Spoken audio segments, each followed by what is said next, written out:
C'est une petite localité tranquille. Comme beaucoup d'autres petites villes,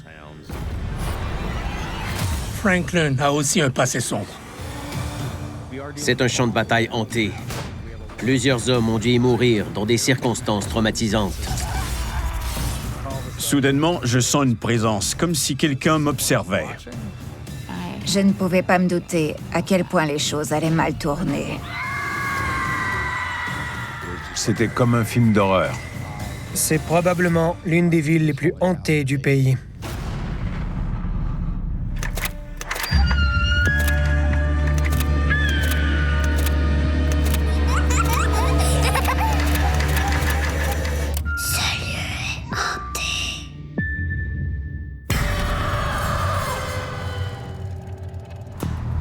Imaginez être hanté par l'esprit d'un soldat sans tête ou tourmenté par un fantôme qui crie votre nom. Des spectres errent dans des petites villes des États-Unis et d'anciens champs de bataille. Des lieux qui ont été témoins de combats sanguinaires où des milliers de vies ont été perdues sont propices à des phénomènes paranormaux. La guerre de Sécession, le conflit le plus meurtrier de l'histoire américaine, a engendré plusieurs champs de bataille maintenant hantés. Plus de 620 000 personnes sont mortes et des millions ont été blessées. Certaines n'ont jamais été identifiées.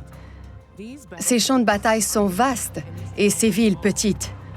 Alors je comprends qu'il y a autant d'esprits traumatisés à ces endroits.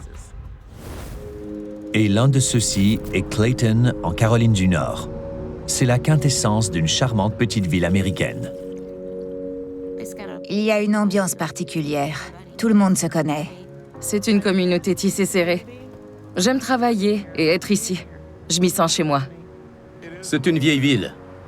On sent qu'il y a beaucoup d'espoir et de générosité. On se regroupe souvent pour des activités. C'est paisible ici. J'aime ça.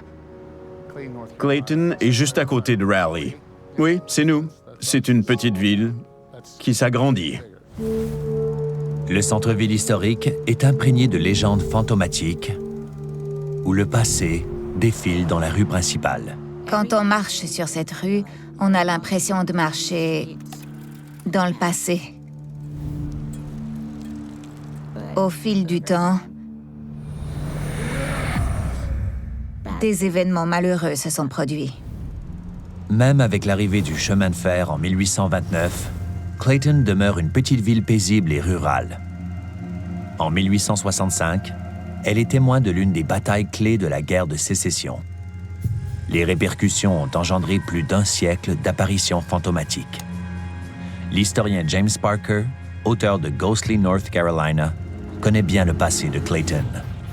La bataille de Bentonville a été la dernière importante de la guerre de Sécession. Le combat a eu lieu tout près de Clayton.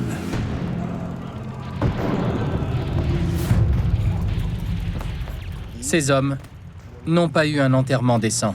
À leur mort, lorsque leur corps était retrouvé, il était impossible d'identifier les soldats. Alors ces hommes ont été placés dans des tombes anonymes. Les morts traumatisantes de ces soldats peuvent avoir créé des âmes perdues. Il y a beaucoup de colère et d'énergie négative, surtout sur des champs de bataille. Certains résidents croient qu'il se passe des choses terrifiantes à Clayton. Avez-vous été témoin de phénomènes paranormaux ici?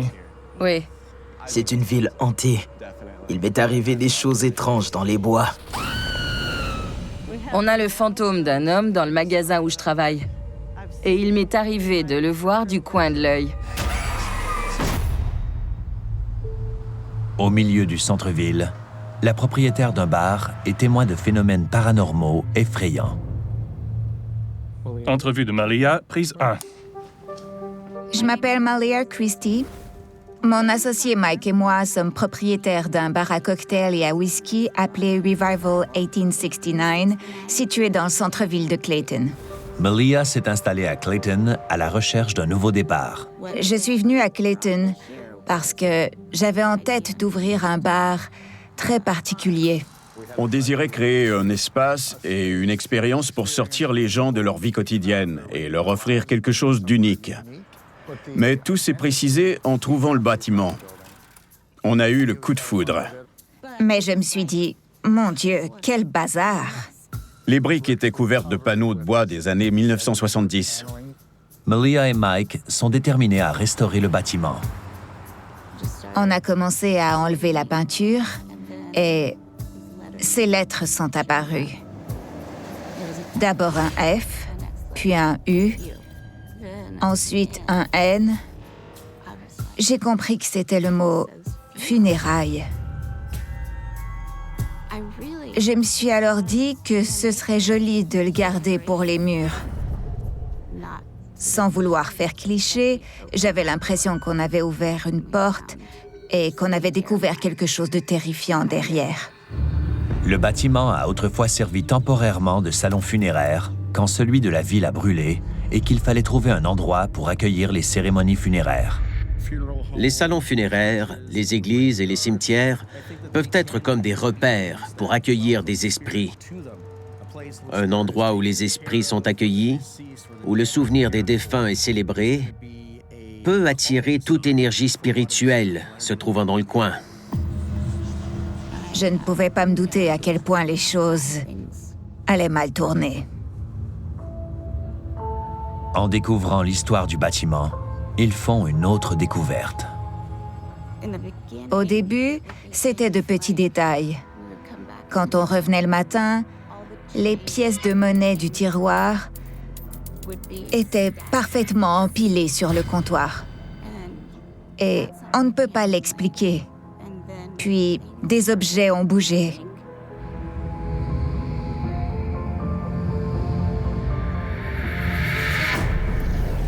Des luminaires,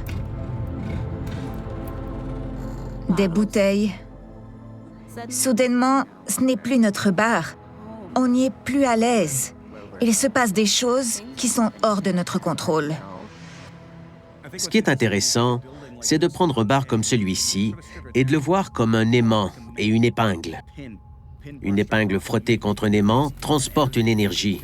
Elle se magnétise. Elle s'accroche à une partie de cette essence. Les bâtiments ne sont pas différents. Si des gens se déplacent dans un espace, ils laisseront une partie de leur énergie derrière eux. Dans certains cas, elle restera là jusqu'à ce qu'elle soit à nouveau découverte. Le bar commence à devenir étrange et Malia ignore à quel point il deviendra effrayant. Une nuit après la fermeture, il devait être 2 heures. Le détecteur de mouvement a activé la caméra. On a ces tasses en cuivre sur ses crochets. Pour en prendre une, il faut la lever, la tirer vers le haut et la sortir.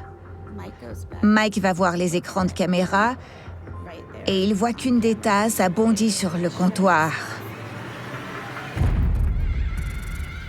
a roulé sur le bar et s'est redressée.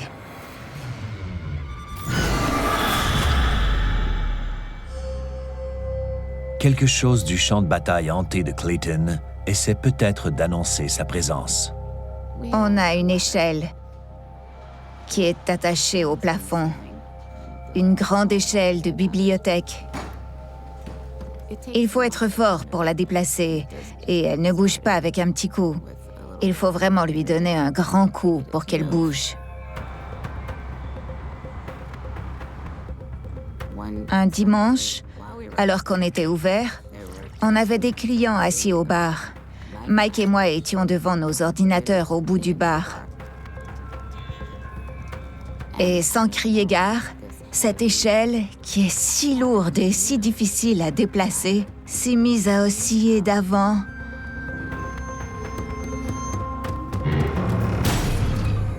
en arrière. Notre barman de l'époque est alors devenu livide. Il a perdu toutes ses couleurs et s'est immédiatement enfui du bar. Ce qu'on venait de voir semblait vraiment impossible.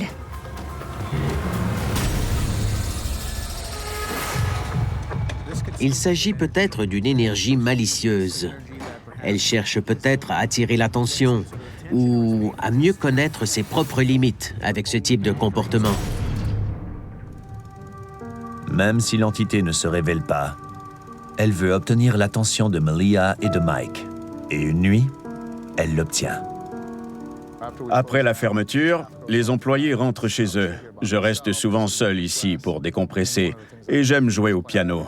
Alors un soir, je joue, quand soudainement, je sens une présence, comme si quelqu'un m'observait.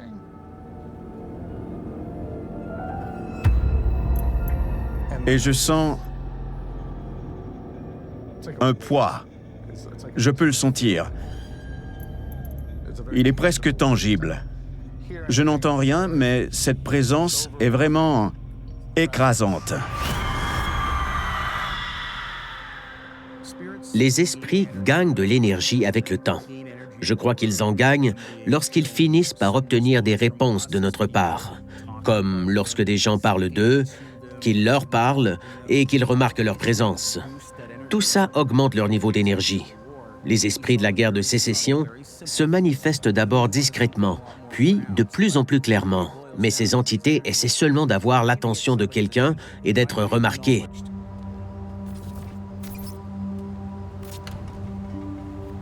Les choses se sont rapidement aggravées. Ce qui hante le bar de Malia et de Mike continue sur sa lancée, et un soir, il décide de se révéler d'une façon terrifiante à la propriétaire.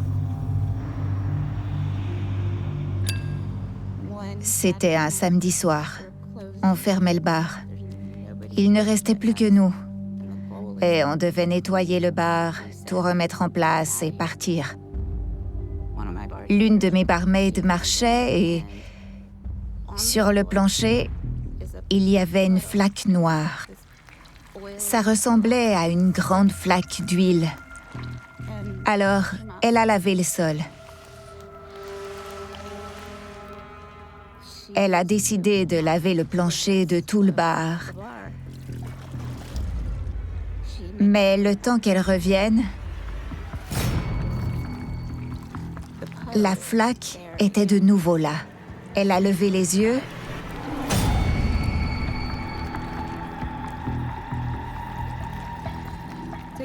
C'était comme un ectoplasme. C'était vraiment dégoûtant. Elle a de nouveau lavé le sol. Il était temps de nettoyer tous les meubles éclaboussés. Et j'essayais de nettoyer ce vaisselier dans le coin, mais ça ne s'enlevait pas. Alors je l'ai ouvert. Je passais un chiffon sur la vitre. Et toutes les éclaboussures se trouvaient du côté intérieur de ces deux portes vitrées, à l'intérieur du verre. Il n'y a pas de chaudière ici. Il n'y a pas d'étage au-dessus. Il n'y a pas d'explication. Et on a vraiment essayé d'en trouver une. On ne sait pas d'où cette substance provenait. Ma barmaid a levé les yeux et je ne les ai pas vus tout de suite. Mais quand je les ai vus, j'en ai presque avalé ma propre langue. Sorti de nulle part, il y avait ces chaînes qui pendaient de cette façon-là. Sur l'ancien champ de bataille hanté de Clayton, en Caroline du Nord, Malia a une effroyable apparition.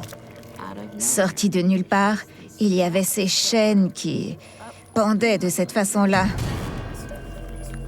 Je ne m'étais jamais sentie aussi menacée jusqu'à ce que ces mystérieuses chaînes apparaissent comme par magie.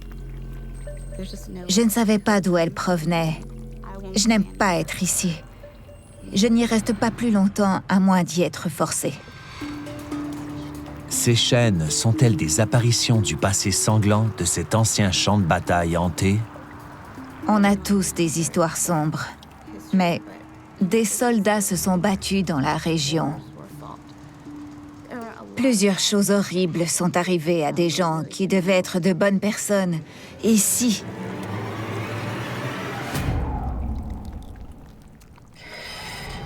Les esprits qui hantent les champs de bataille désirent souvent qu'on remarque leur présence. Celui qui hante Mike et Malia au Revival 1869 n'est pas prêt à se dévoiler, mais Il laisse des indices, et ces derniers nous éclairent sur ses origines. Le rêve de Malia et de Mike d'ouvrir un bar dans une petite ville commençait à devenir un véritable cauchemar. Je fermais notre bar pour la nuit. On suit toujours la même procédure. Après avoir tout fait, mes employés sont partis par la même porte. Je les ai tous vus s'en aller par cette porte. Je sais que j'étais seule, parce que j'avais vérifié que toutes les portes des pièces étaient bien verrouillées. Et tandis que j'allais là-bas, pour éteindre les lumières et m'en aller, j'ai aperçu un homme qui était debout de l'autre côté du bar. Il avait vraiment l'air d'un soldat.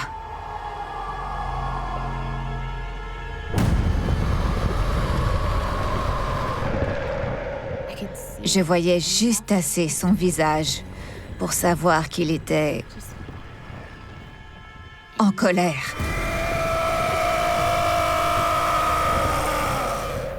J'avais le sentiment que c'était l'esprit qui s'était amusé à nous faire peur dans le bar. J'étais terrifiée et il n'était pas heureux qu'on soit ici. Ça semblait très important de me démontrer qu'il était là et qu'il était le patron.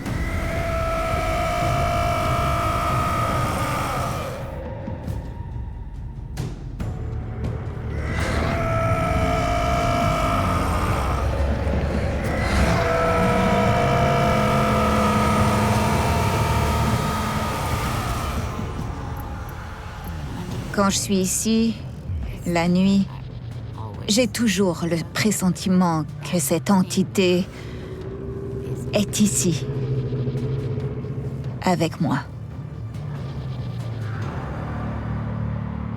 Les champs de bataille ont tendance à laisser une empreinte émotionnelle qui peut permettre à des esprits de se manifester. Soit ce soldat se sent lié à ce bâtiment, soit il ne peut pas le quitter parce qu'il n'a pas eu de sépulture convenable. Il est coincé. Je ne crois pas qu'il va partir. L'esprit de ce soldat est attaché au champ de bataille où il est mort. Mais le combat n'est pas terminé. Malia et Mike refusent de partir. Mike et moi, on a fondé ce bar. Et il recèle des tonnes et des tonnes d'histoires.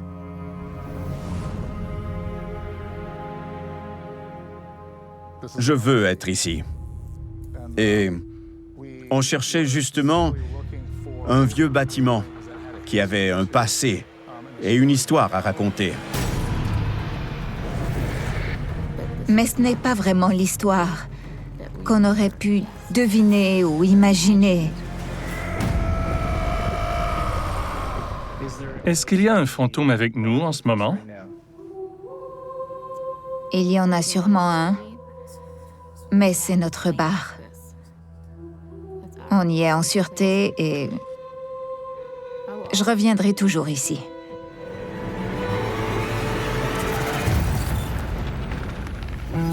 Mille kilomètres plus loin, les fantômes d'un autre champ de bataille de la guerre de Sécession hantent la paisible ville de Franklin, au Kentucky.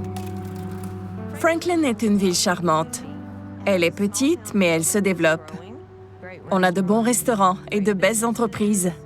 Les gens sont gentils et amicaux. C'est une petite localité avec un beau quartier historique. Ce dernier a été fondé en 1820 autour du palais de justice du comté. Il symbolise bien l'histoire riche et le passé sombre de Franklin. Comme beaucoup d'autres petites villes, Franklin a aussi un passé sombre. Il y a eu tellement de tragédies, comme la guerre de Sécession, qui a été très sanglante. La guerre de Sécession a été celle qui a été la plus meurtrière pour les États-Unis. Et c'était des Américains contre des Américains. L'historien James Henry Snyder vit à Franklin. Il préside la Société d'histoire du comté de Simpson.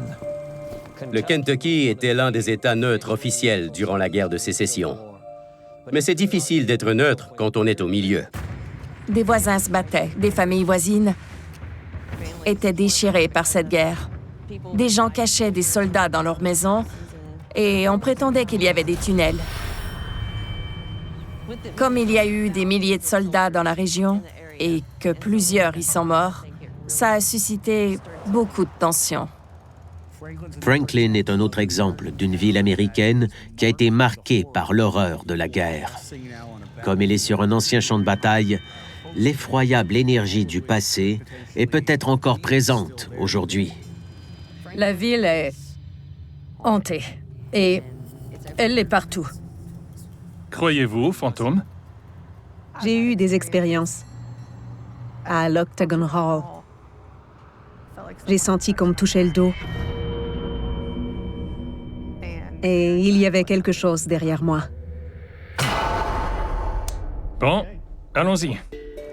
Il y a 5 ans, Barry Gaunt a emménagé à Franklin. Attiré par son passé, il a repris le poste de directeur du musée de l'unique Octagon Hall. La première fois que j'ai vu l'Octagon Hall, j'ai eu l'impression d'être transporté dans le passé.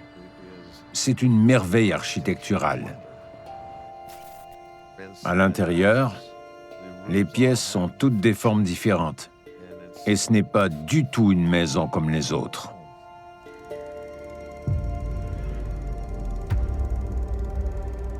On sentait que quelque chose de terrible y était arrivé.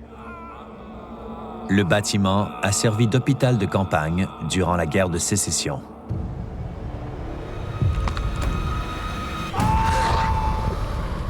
Je crois sincèrement que c'est un endroit qui est hanté. Remarquable pour sa structure à 8 côtés, l'Octagon Hall a été bâti pour Andrew Jackson Caldwell et sa famille 2 ans seulement avant la guerre de Sécession, ce qui a jeté une ombre sur la maison qui se fait encore sentir aujourd'hui. L'Octagon Hall pourrait bien être champ de bataille hanté. Plusieurs hommes ont dû y mourir dans des circonstances traumatisantes. Certains ont peut-être reçu des soins médicaux, mais sans anesthésie. D'autres ont peut-être succombé sous le choc, mourant dans les douleurs les plus atroces. Et plusieurs de ces décès ont dû laisser leur énergie sur les lieux.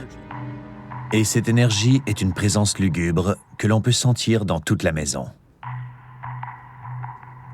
L'une des premières fois où j'ai observé quelque chose d'inhabituel à l'intérieur, j'étais dans l'escalier et j'ai senti que l'énergie venait de changer.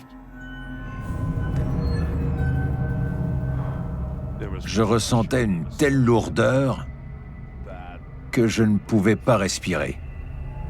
Tout à coup, j'éprouvais une violente nausée à l'étage. Je me suis demandé ce qui m'arrivait.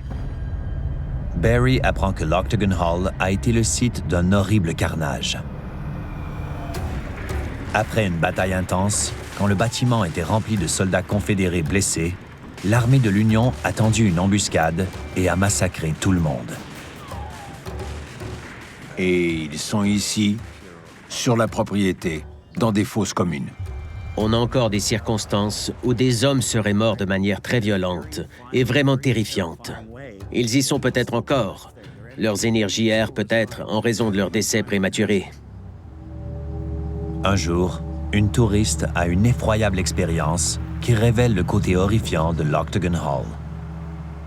Cette femme était ici dans sa voiture et quand elle a regardé par là, elle a vu un soldat de la guerre de Sécession.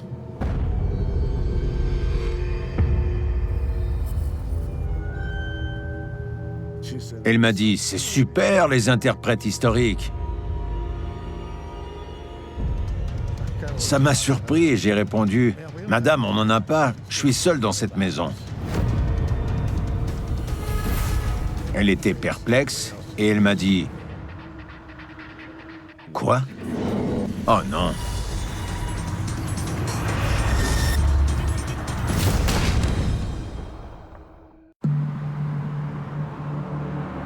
À Franklin, au Kentucky, une visiteuse a aperçu des fantômes de la guerre de Sécession au champ de bataille de l'Octagon Hall.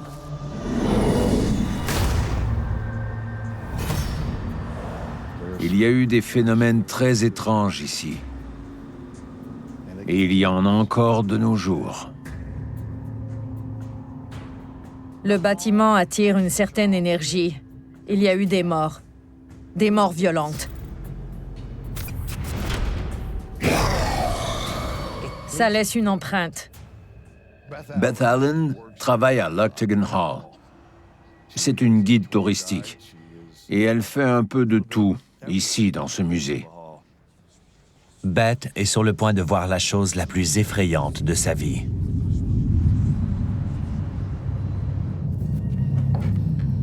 Il s'est passé quelque chose dans le sous-sol quand j'y étais un jour avec Beth Allen. On était ici. Je pliais des chaises. Barry était là-bas. Et on mettait un peu d'ordre. On était les seuls sur la propriété. Et on a entendu... C'était une fillette qui parlait. On aurait dit qu'elle était là-bas, dans la cuisine d'hiver. Et on a dit « Bonjour, bonjour », mais personne n'a répondu. Et en s'approchant d'ici, on a dit « Bonjour, y a quelqu'un ?»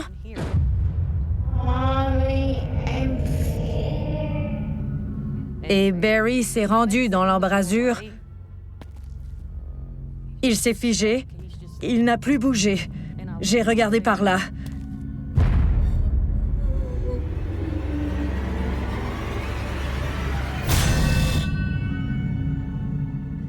Il y avait une fillette de dos dans la pièce.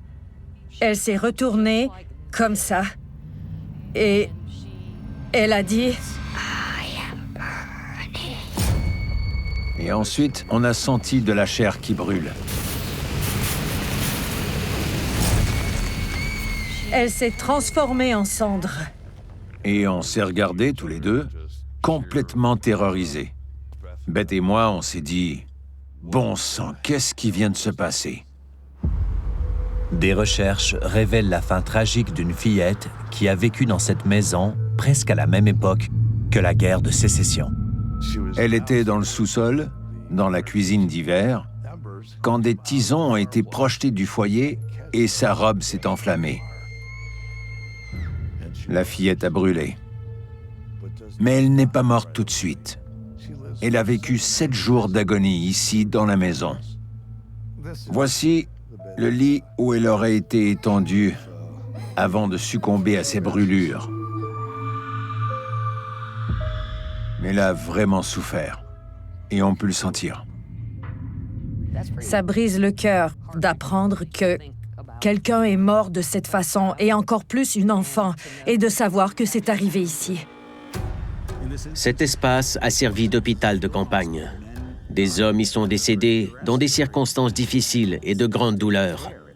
Ça a laissé une entaille dans le tissu psychique du bâtiment, et ça attire les esprits, en particulier cette petite fille.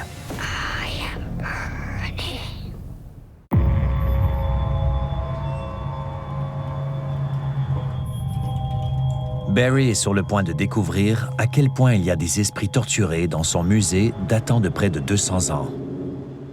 Je n'aime pas le sous-sol. Il m'est arrivé une autre mauvaise expérience dans le sous-sol du bâtiment. J'étais debout à cet endroit et je nettoyais ce meuble vitré.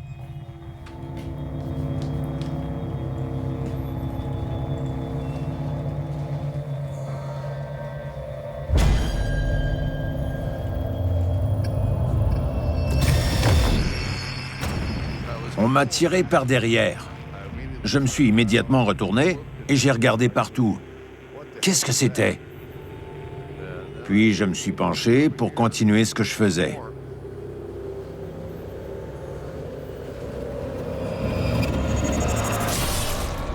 Et j'ai senti que j'avais une brûlure au bras.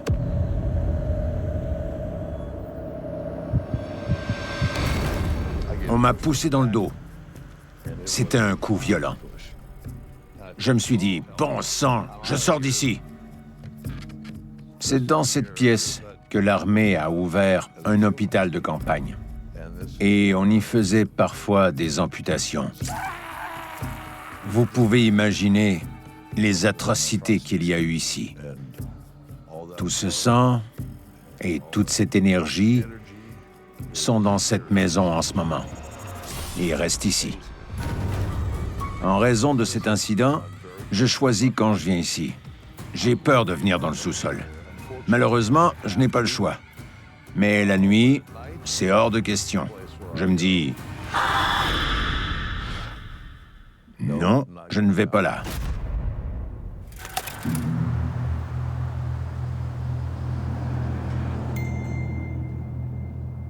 C'était un moment vraiment effrayant.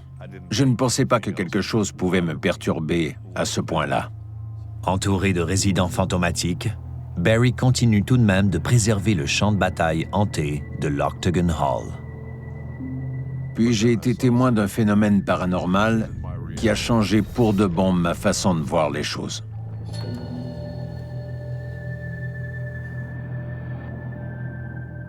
Je démontais une horloge.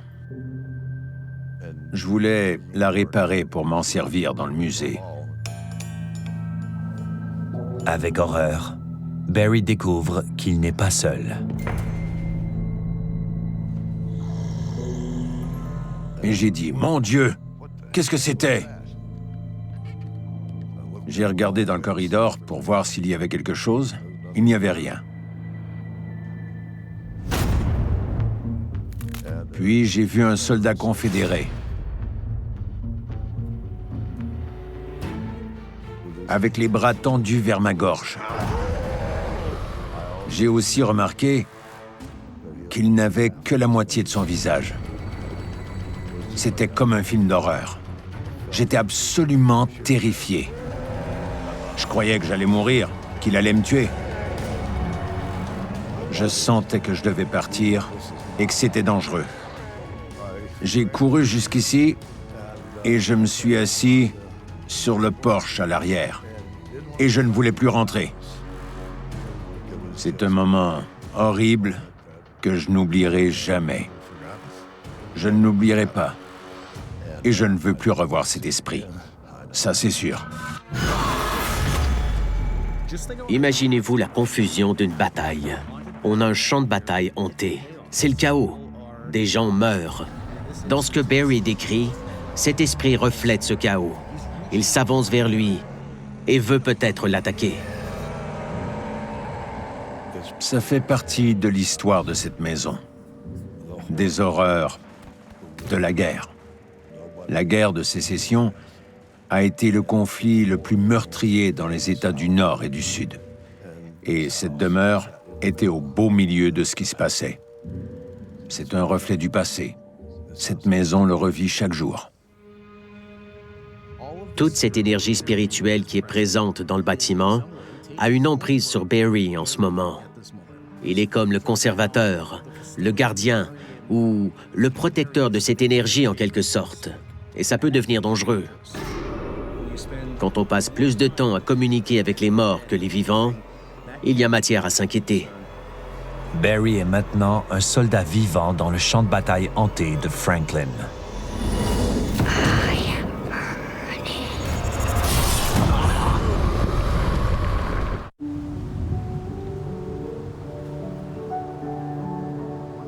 Le territoire des États-Unis a plusieurs cicatrices de bataille. Des lésions qui sont des portails pour les fantômes et les esprits. Et ce n'est nulle part plus évident qu'à Columbia, en Pennsylvanie. À mon avis, c'est l'une des 5 villes historiques les plus importantes de la nation. Depuis sa fondation en 1726, sur les berges du fleuve Susquehanna, Columbia a des résidents qui chérissent son héritage historique. Ma famille est venue ici il y a 266 ans. Il y a une histoire riche. Elle remonte aux années 1700. Ça fait plus de 300 ans. Cette ville a encore plusieurs histoires qui méritent d'être racontées. C'est une localité importante dans l'histoire des États-Unis et de la Pennsylvanie. Celeste Leslie est la conservatrice de la Société de protection des monuments historiques de Columbia et elle entretient un lien profond avec la ville. Ma famille est originaire de Columbia. Mes ancêtres s'y sont installés au début des années 1800. Columbia est peut-être surtout connue pour le rôle important qu'elle a joué durant la guerre de sécession, la milice de la ville ayant empêché l'armée des États confédérés d'avancer vers le nord en brûlant le pont au-dessus du fleuve. Elle a aussi joué un rôle crucial dans un autre type de guerre, la guerre contre l'esclavage. Columbia est célèbre pour le chemin de fer clandestin, un endroit où venaient des esclaves à la recherche de liberté pour être transportés jusqu'à la prochaine station. Mais plusieurs sont restés ici parce qu'il y avait du travail. Mais son passé est aussi entaché de violence et de drames. Il y a eu une émeute raciale à Columbia. La population blanche avait l'impression que les emplois lui étaient volés par les Noirs. Et des Blancs ont commencé à endommager des maisons, à tirer des balles, etc. Et ça a fait peur à la communauté noire. Elle a fui et a vécu dans les bois entourant la ville. Je crois que ce type de situation laisse une marque psychique. Ça a créé beaucoup de négativité et de conflits. Et c'est aussi un champ de bataille hanté. Et en 1850, il y a eu la variole à Columbia. Dans nos cimetières, on voit que plusieurs enfants sont morts du choléra. Toutes ces souffrances et ces tragédies ont fait de Columbia un champ de bataille hanté comme nul autre, et plusieurs résidents en ont eu la preuve. Columbia est hantée. On a des histoires de fantômes. Les propriétaires de vieilles maisons ont probablement tous été témoins de phénomènes paranormaux chez eux. La ville est donc hantée? Il y a des fantômes ici? Certains croient que oui et d'autres non. Je crois qu'elle l'est. Il y a des endroits à Columbia qui sont hantés. Comme une certaine grange. Quelqu'un est mort sur cette propriété. On peut y entendre des coups, mais on ne voit rien. La ville a un lourd passé, et il y a eu tellement de souffrances au fil du temps. Il y a des choses qu'on ne peut pas vraiment expliquer. C'est probablement l'une des villes les plus hantées du pays. Ayant passé sa vie à Columbia, Chris Vera est devenu président de la Société de protection des monuments historiques de Columbia en 2009. L'histoire sera toujours ma passion. Au musée, je peux faire des recherches afin de découvrir des choses que les gens ignorent au sujet de notre petite localité. Quand Chris a repris le musée, sa mission était de donner une nouvelle vie aux expositions. Il a fouillé le passé des champs de bataille hantés de Columbia. Voici notre exposition militaire. La Première Guerre mondiale, la Seconde Guerre mondiale et mes préférés, les artefacts de la guerre de sécession. Retrouver les personnes disparues dans les cimetières qui n'ont pas de pierre tombale. C'est ce que je fais. Mon objectif est de découvrir énormément de choses dans cette petite ville. Chris cherche littéralement à être hanté. Il y a tellement d'esprits qui vont hanter ces objets du musée. Il y a de fortes probabilités qu'il soit en train d'inviter plusieurs entités dans cet espace. Mais ce qu'il a découvert n'est pas du tout ce à quoi il s'attendait. Il s'est passé de nombreux phénomènes étranges dans le musée. Et on ne peut pas les expliquer. J'avais fermé le musée, mais j'ai décidé de revenir pour vérifier si tout était bien verrouillé. Et en arrivant ici, j'ai remarqué une ombre sur le plancher. Et elle faisait un mouvement de va-et-vient.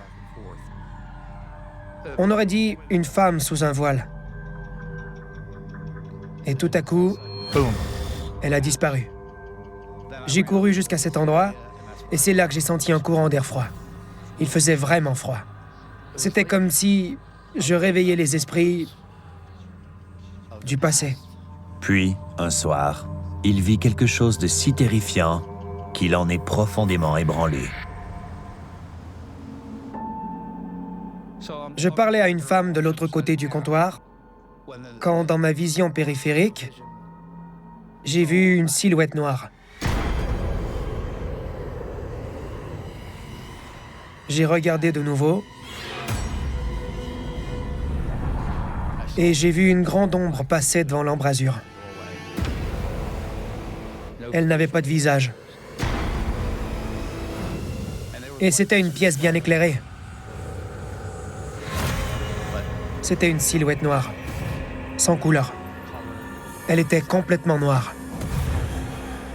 Je respirais lourdement. C'était effrayant.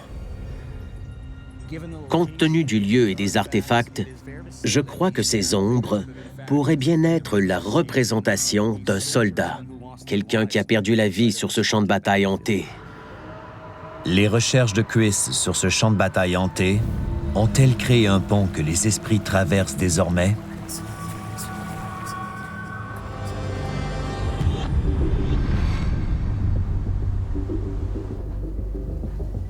C'était le jour de la fête du travail. J'étais seul au musée, en train de faire des recherches sur les soldats afro-américains de la guerre de sécession, originaires de Columbia.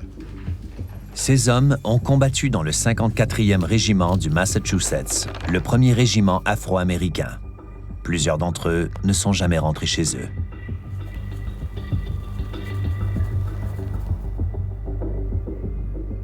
Et tout à coup,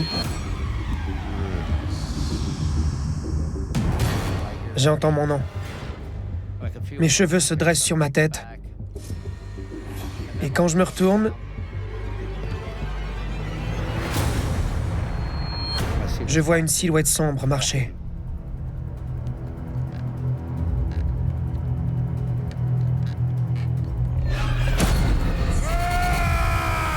C'était un homme d'une grande taille. Il marchait vers l'arrière du musée.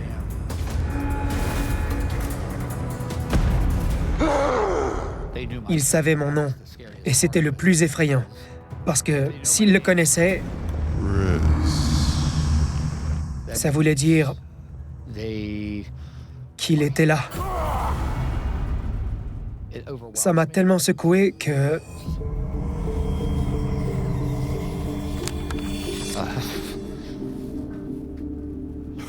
Désolé.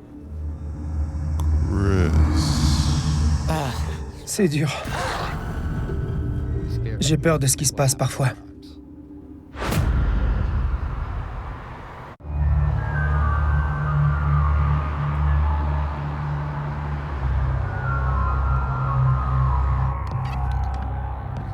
Les efforts de Chris pour trouver tout ce qu'il peut sur le champ de bataille hanté ont transformé le musée en un horrible vortex fantomatique.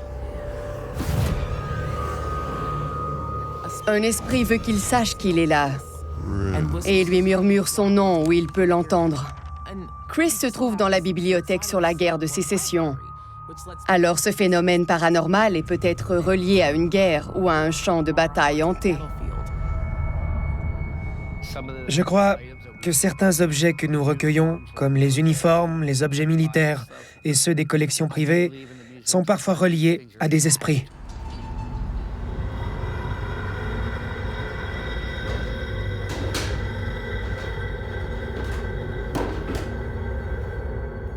J'étais en haut de l'escalier, en train de peindre des boiseries de l'étage.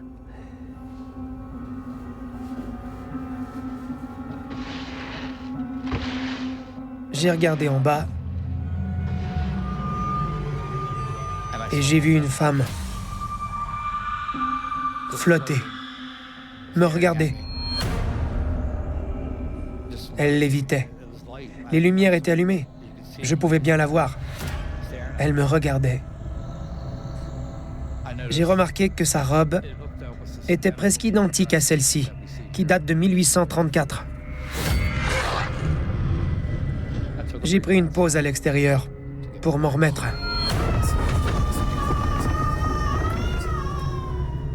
C'est quelque chose que je ne veux plus jamais voir. Les objets anciens, les antiquités, les articles et les autres choses conservées dans les musées peuvent certainement être le support d'activités paranormales. On ne sait pas à qui appartenait cette robe, mais je pense que qui qu'elle soit, cette femme devait être très attachée à cette robe datant de 1834. 1834 est la même année où une émeute raciale a déchiré Columbia et créé un champ de bataille hanté au cœur de la ville. Ces habitants noirs n'ont jamais pu vivre pleinement leur vie comme ils le souhaitaient.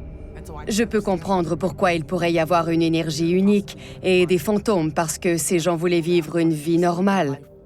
Mais certains ont tenté de les en empêcher. Peu importe à quel point la peur de Chris grandit envers les esprits, sa curiosité demeure plus forte. Ils ne réussiront jamais à me chasser du musée. Je suis ici pour faire des recherches. Alors, ils ne m'éloigneront jamais de ces bâtiments. Ils me feront peut-être peur, mais ils ne me chasseront pas. Malheureusement, il y a eu tant de guerres dans notre passé, et je crains qu'il y en ait encore beaucoup d'autres à venir. Ce qui devrait créer davantage de champs de bataille hantés.